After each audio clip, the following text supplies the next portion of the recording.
Today I'm speaking with Lee Clifford, current chairman of Qantas and a 37-year veteran of Rio Tinto, who, along with others in Australia, changed the culture of the workplace in the mining industry.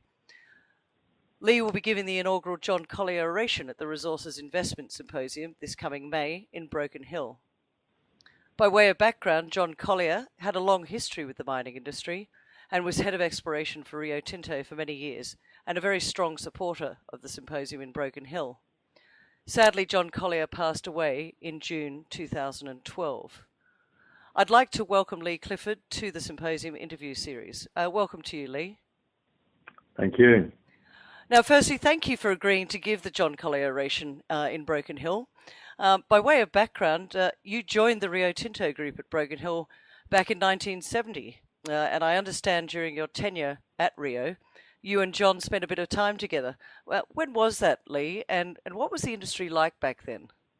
Well, I first met John in the 80s, and I suppose we got very well acquainted in the late 80s and the early 90s into the 2000s. In the 1980s, the industry was, I suppose, being affected quite a bit by the two oil shocks in the early 70s and then in the early 80s.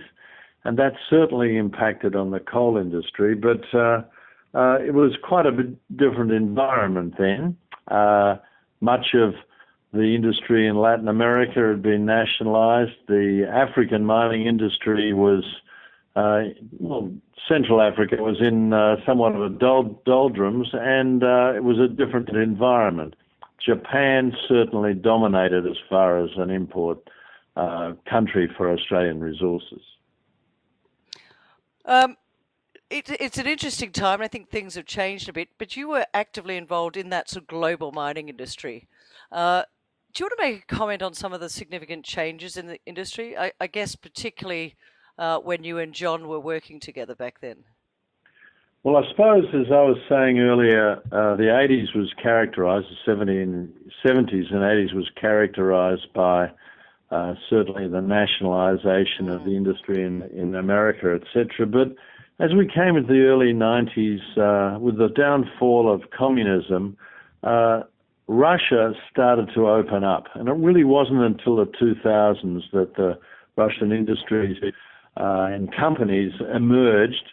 But we certainly saw a significant change in the 90s as much of Latin America opened up again. You had privatization of many mining companies in Latin America, and frankly, the companies that were playing on the scene changed, and I'd have to say it was quite a significant period of significant change, particularly so into the early 2000s.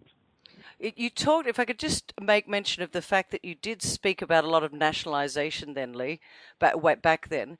Do you see that as an issue right now? I mean, we talked about Central Africa and the doldrums and the nationalisation. Is that an issue at the moment, do you think? I don't think so at all. I think governments around the world, and certainly banks, etc., who finance these operations, recognise that private industry can do a far better job in the mining industry than government-controlled entities. And you only have to see how operations and mines in parts of Latin America and Africa, the Copper Belt, suffered under government ownership. So I don't think that's a likelihood at all. That doesn't mean governments aren't particularly interested in ensuring that the nation benefits from extractive industries, but certainly not any mood at all towards renationalising industries. Well, that's comforting to hear. Lee, the Australian mining industry, now we compete with countries around the globe. How do you think we're doing? Well, I think firstly, the population in Australia, the community recognises the importance of mining, and not every single person, but the community at large is very supportive of mining and recognises it's important for the economic activity and welfare of Australia.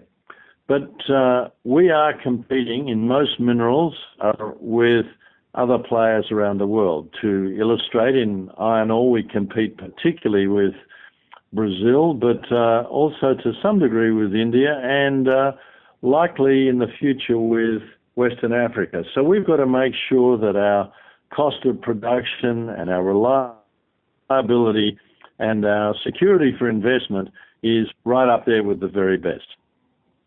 Well, that's all well and good, but do you see that, when you're competing on a global stage, are our costs getting a little out of control? Do we need to have a look at our labour costs when we're living in this global community? And you mentioned Brazil and Africa as examples.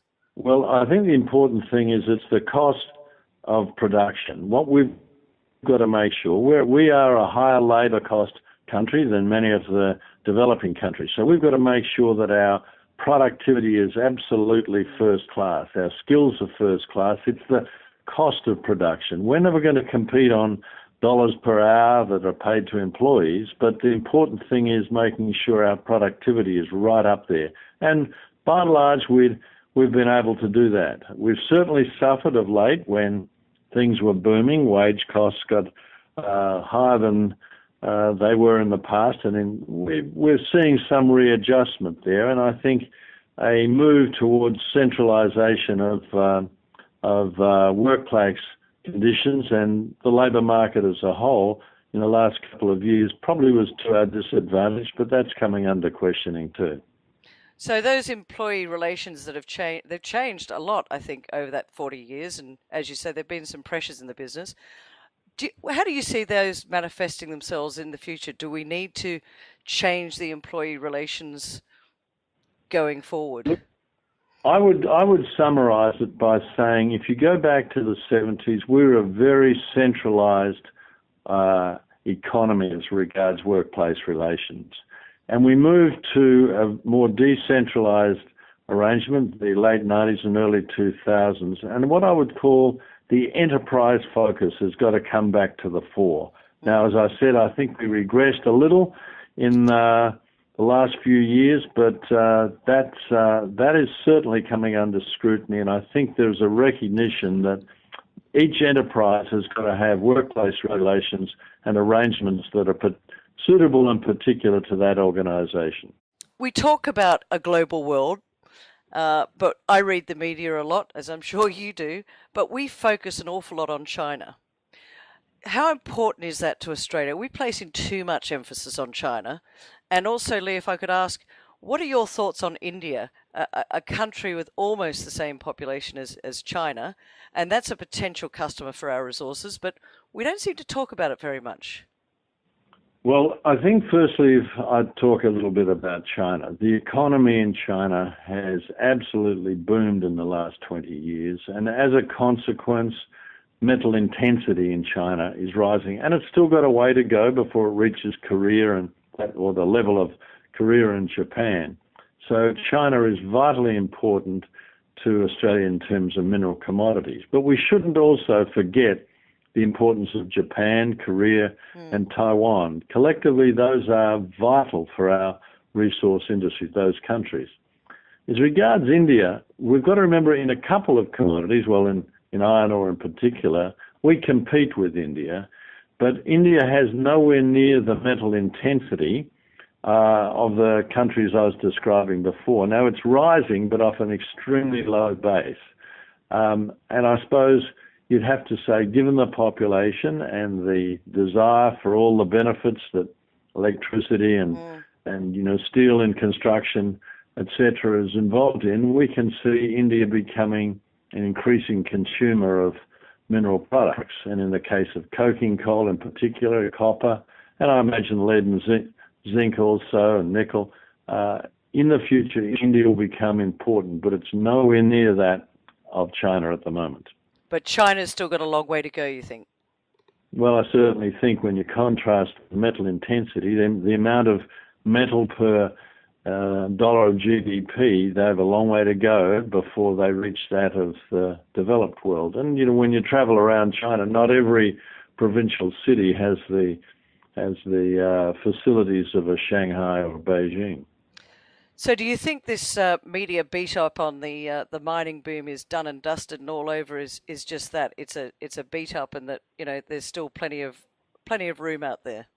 Well, I think things are changing. I think if you look at the minerals industry in the last few years, until a year or so ago, we had a tremendous increase in capacity. In other words, it was a mining construction boom as well as a production boom.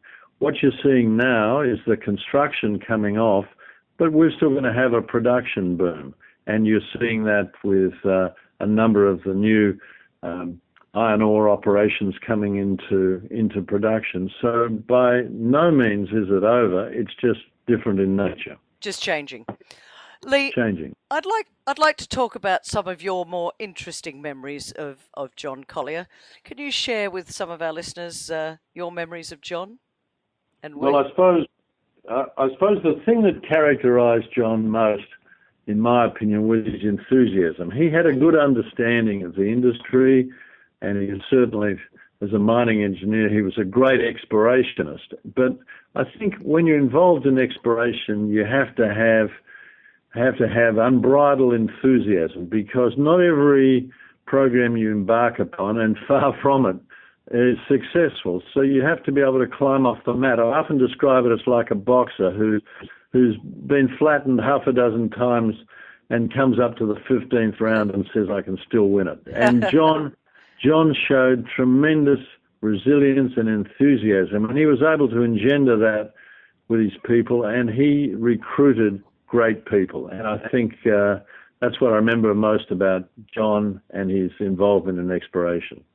You know, I agree with you, Lee. He was certainly a great enthusiast for this industry. He was a great supporter of the event in Broken Hill. Finally, Lee, your presentation at the symposium in Broken Hill is titled The Changing Face of Mining in John Collier's Decades.